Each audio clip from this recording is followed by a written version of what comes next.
Okay, so we got on, it was a commercial airliner, I want to say Braniff or somebody. It was a commercial airliner anyway. And took us to, no, it wasn't a commercial airliner. It was a MAC, Military Air Command flight. But it was this big, it was a big airplane. Anyway, and I remember on the way over, they were going to run out of fuel. At least I think they like to say things like that over there in Norcom, you know. So we landed at Wake Island. I don't know if anybody's been to Wake Island. It was a battle during World War II with the Marine Corps and such. But at any rate, the runway, you touch down. One end of the runway is on one side of the island, and the end of the runway is the other, such that if you don't stop, you're going in the ocean. That's the runway. And we stopped a few hundred feet before the ocean, and then they made a U-turn and came back and parked and things. And we didn't get off or anything. We just fueled up for about an hour or so, and then we took off again for Okinawa. Landing in Okinawa at what's, I suppose it's still there, Kadena Air Force Base. And we got off there and went over to the Marine Corps base there on, some of these names you just can't make up, but it's a real person who was named after Smedley D. Butler. Almost sounds like a villain's name in the cartoons, but Camp Butler is the Marine Corps base there. And they still have, well, at the time, this being 1970,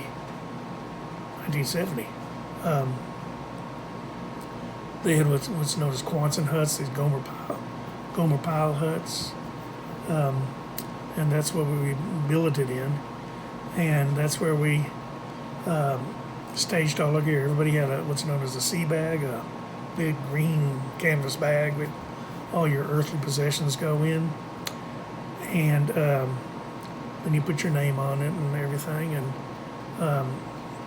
the kind of funny thing about it was that we have learned over time to do what people used to do with their cars in the parking lot. They couldn't find their car in the parking lot, so you put a Jack-in-the-Box styrofoam ball on it, or a orange ball, or some kind of thing like this.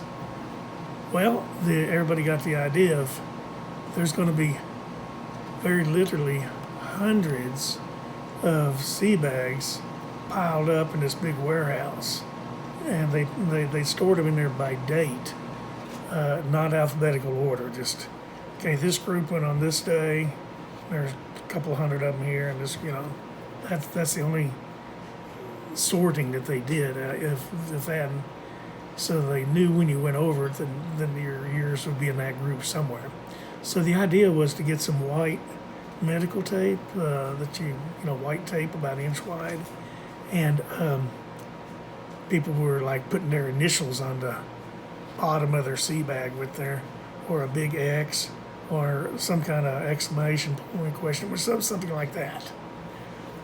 Well, the problem with that is that everybody did that, but we didn't really know that until a year or so later when we came back to retrieve them. And a lot of people there were all kind of X's and lines and this and that, you know, and other people with your initials. So it was but it was kind of a fun thing to do, to find yours. And but anyway, so we stored all that, and then we were only there a few days, a week maybe at the most. But that's where we got our first, what's known as a GG shot. That's short for gamma globin shot. And what it is, it's a shot that's pretty good. It's about, it looks like mayonnaise, and it's in a tube about like that, and there you get one, and it's it thickens your blood is what it does. And when you get down in the tropics and all, when you spring a leak, it didn't sound right. right? When you get hurt and bleed, you spring a leak with your blood, it will coagulate better, faster. That's its intention. And so they had, there weren't any women there, it was just us. So we were out on this, in this big parking lot, and there was about 10 rows of us with about maybe 50 or 60 of the people in the rows. You know. And there were like 10 shot stations about, 10 feet in front of you. You had a Navy corpsman in a chair and a helper that gives them the next syringe.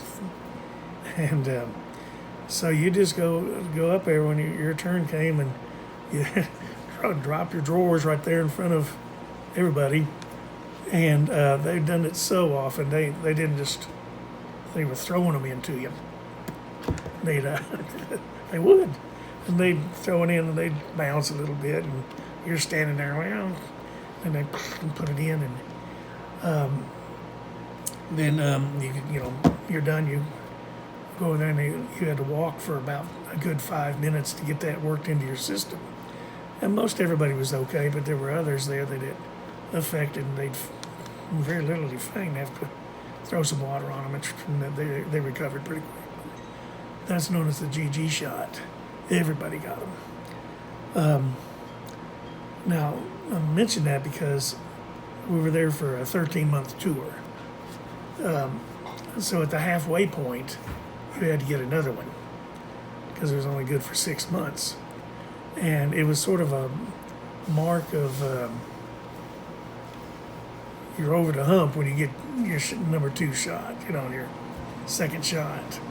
And you knew you were on the downhill slide of time, at least, for that. And it was after that then you were eligible for R&R, to go on a R&R, 1 week of R&R. So then we got on an airplane and came to Vietnam.